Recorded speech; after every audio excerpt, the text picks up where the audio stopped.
Just what is your date of birth? When were you born? And just how long have you lived in the United States?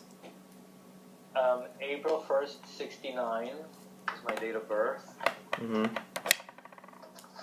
And I've lived in the United States since 1983, March 8th of 1983.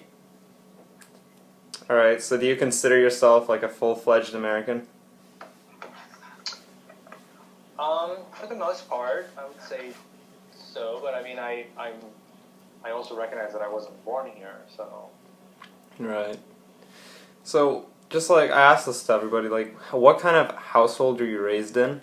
And how would you describe yourself as a child? Just like, what was your experience growing up in America? Or like, sort of just in America? I would say middle class, only child, and living in the suburbs of Silicon Valley. Mm-hmm. Kind of like you. Yeah, just like me, yeah. And I also, this is another question that I ask all the generations, just what period of your life do you think was most impactful? Like, a lot of people talk about their childhoods being really influential, or their college years, or their high school years. What was really influential for you? Probably the immigration part of my life, like when we immigrated, we left Romania and we spent 2 years in Germany and then coming here. So just that immigrant, Mm-hmm. the immigration, yeah. Alright. So I'm gonna start off with some generation specific questions now. So your generation was obviously exposed to a lot of advances in computer technology. You had just a ton of development there. The microprocessor was probably developed within your lifetime. And so how do you think that how do you think that computers affected you, or just all of America, and made practical tasks so much simpler? Gosh. I would say that I definitely grew up, with pen and paper type,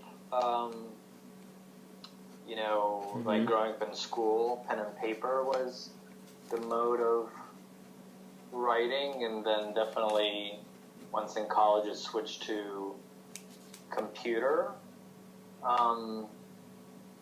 But I don't, I guess I think I told you, I always feel like technology was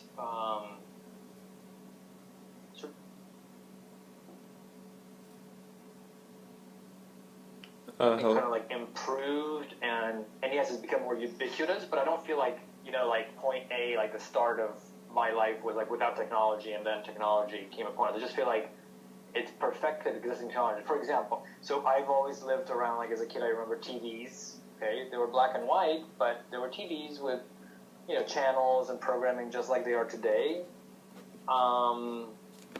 We had phones, Yeah. cars, refrigerators. That's what I mean, like, it's been perfect. Like, the phone has become mobile. The TV has become, many more channels, and you get satellite, and you can have a set-top box and record. But basically, it's linear programming still. So I don't, in terms of computing, I do feel like in terms of computing power, yes, that's probably been visible. Like, I remember when my first job was at a bank, and I remember that information, like all the files were stored in basically in a server, and that server was accessed from a terminal, right? And most files were still, paper files, and now, there's no server you have to go to for like central information. Everything's connected, Google Docs or whatever. So yes, I think processing and doing things faster. But I also think you're doing more today than you were then, because we didn't have technology. We weren't asked to do as many things as you're asked to do today. Mm-hmm. So that's why maybe I don't, like I said, I think it's been kind of progressive because the more you can do with technology, the more you're asked to do. When you didn't have technology, you didn't do as much. So I don't think it was like also now we have technology and we can do all these things. Well, yes, but, that's what I mean, you didn't have to do the things that you have to do today, or I wasn't confronted with that challenge of having to do things that technology wasn't able to provide. Alright, I see. So on a similar note, you probably saw the rise of the internet, and that was just huge. How do you think that how do you think that really, how did you feel about the internet, and just what did it enable you to do? Yes, I think the internet was probably, in terms of technology, was the most revolutionary. It's like it wasn't a progressive revolution. It was something that was completely new, that had never existed before, and then all of a sudden you did things in a new way and it presented a complete new set of, business models, products, services, everything changed with the internet. So I would say, yes, the internet was definitely like a before the internet and after the internet.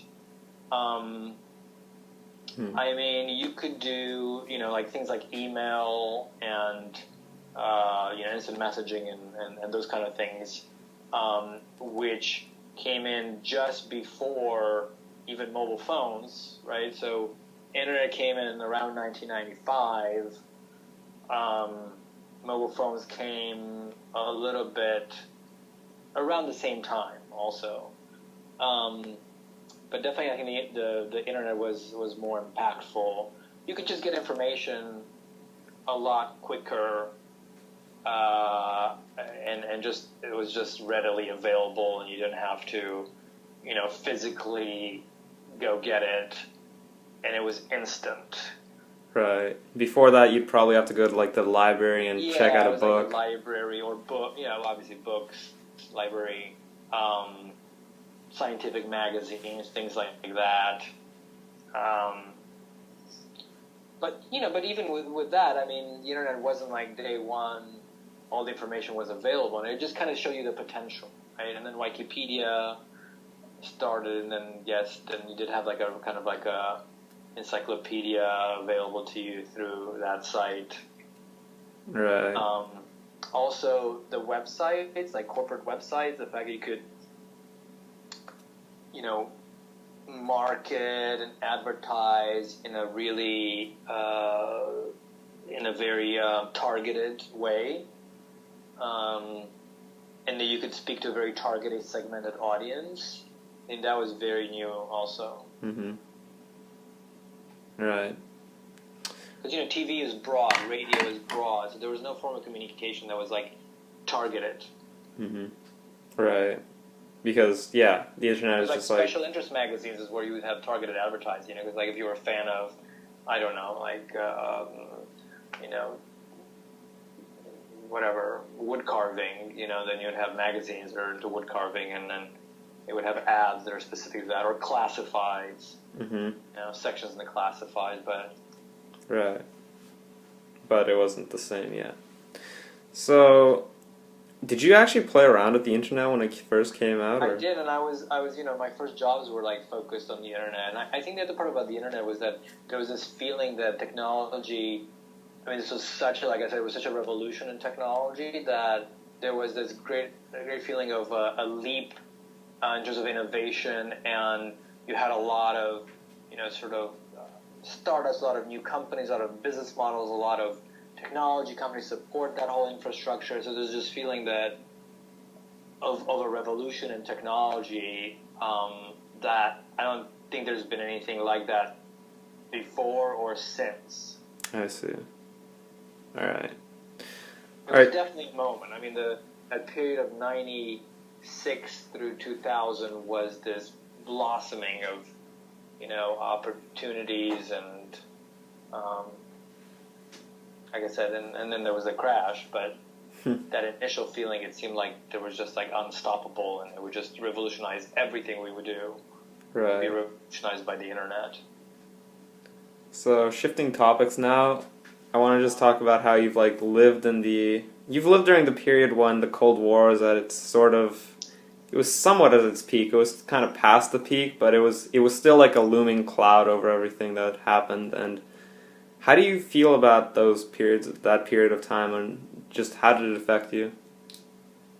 Oh well, the Cold War was affected me like fundamentally because we were political refugees from a communist bloc country. So it affected my growing up in a communist country. It affected the fact that I had to leave that country and ended up in the U.S. It was fundamental to who I was. I mean, it basically defined who I was until I came to the U.S. Until the Cold War was over. Until '89, everything about my existence was defined by, the communist, capitalist, Cold War geopolitics. Right. Yeah. So when the Berlin was torn down and you saw the end of the Soviet Union, and pretty much you had that Ronald Reagan's just powerful speech that challenges Mikhail Gorbachev to tear down the wall. What kind of emotions were you feeling at that moment, and how do you describe the atmosphere during that time? It was very emotional, very powerful. You felt like, yes, a whole new world of opportunities was going to open up. I was very happy for, the people, like, my family members in Romania. And there was just this sense of optimism and of, prosperity and peace, taking hold. I mean, we were, the U.S. had won out, and democracy was going to spread everywhere, and capitalism and, standards of living would increase. I was very excited about, and also it kind of brought possible potential for me to go back and maybe do some investment back in the communist bloc, or even take jobs or start company, start a business there. Yeah, there was a whole sense of Right. opportunity. So wait, you said that was Romania part of the Soviet bloc, or? Oh yeah. Oh, yeah. It was just absorbed completely in it. What about Moldova, though? Huh. Moldova was part of the Soviet Union. It was a republic with. Oh, right. My parents talk about it. Yeah. It was the USSR. Yeah. That's true. Wow. Yeah, I can't believe I forgot that. Well, okay. Now we're gonna shift tides again and look at the Challenger disaster. So I think I talked to you about this when I was over at the house, but I forgot the questions. So just what did you feel about that event? I mean, it was pretty shocking to watch that or even hear about it. Huh? What event? The Challenger disaster. I remember I was in high school for it because I remember it was 1987. But I don't remember like watching it live. Oh, okay. I don't remember being that. For me, it wasn't particularly impactful. I see. I didn't feel like I was connected to it. I didn't think that the whole Challenger space program was very.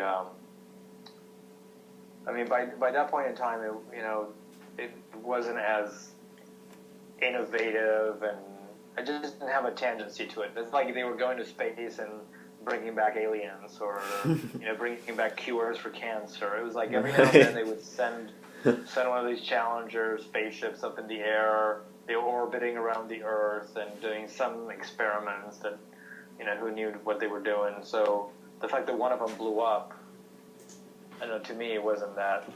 It didn't affect me. I see.